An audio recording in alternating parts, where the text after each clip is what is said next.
Have you ever felt like you had to sacrifice a piece of yourself to be at peace with others? Or maybe you've believed that true love means putting everyone else first, even if it means you completely disappear? Let's talk about that. For so long, we've been taught that self-sacrifice is noble, that it's the ultimate sign of love and commitment. We see stories of people pushing through incredible pain, and we're told to admire their endurance, to see their suffering as proof of their devotion. But what if that's not the whole picture? What if a body screaming in pain isn't a badge of honor, but a desperate cry for help? Think about it. Your body is the most honest thing you have. When it's tired, it tells you. When it's hurt, it lets you know. A sick body isn't proof of your purity or your commitment.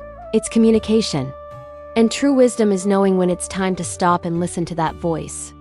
I once heard a story about a man who walked for peace, carrying a message of compassion across the country, all while he was seriously ill. It sounds inspiring, right? But it's also heartbreaking. He was walking for compassion, but refusing to show any compassion for himself. He was carrying a message of healing while trying to outrun his own pain. This is a perfect example of how we romanticize self-destruction. We've learned to see the body as an obstacle to overcome, an enemy to conquer on the way to our goals. But your body isn't your enemy. It's the vessel that makes your entire mission, your entire life, possible. Ignoring its limits isn't a sign of strength. It's a form of violence against yourself that we've somehow learned to call dedication. True peace isn't about performing suffering for an audience. It's not about pushing yourself to the brink of collapse and calling it commitment.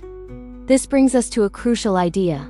We must take care of ourselves before we can truly care for others. And this isn't selfish, it's responsible. You've heard the saying, you can't pour from an empty cup, and it's one of the truest things ever said. You simply cannot give what you do not have. If you're running on empty, what do you have left to offer the world, your family, or your purpose? Respecting your body, its needs, its signals, its breaking points is not a weakness. It is the highest form of integrity. It's self-respect. It's practicing non-harm. Starting right here with yourself. Think of it as your first and most important responsibility. So, what if the most peaceful act isn't to keep walking, no matter the cost? What if the most courageous and peaceful thing you can do is to stop, to rest, to ask for and receive help, to allow your body the time and space it needs to recover? It's about trusting that your message, your purpose, will continue even if you take a break.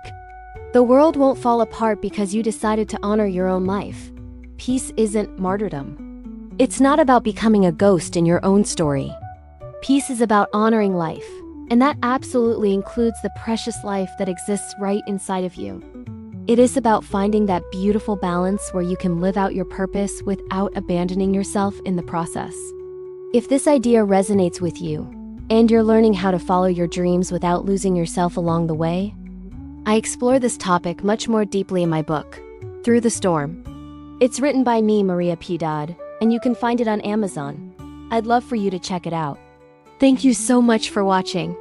If you enjoyed this video, please give it a like, share it with someone who might need to hear this, and subscribe to the channel for more content just like this. See you next time.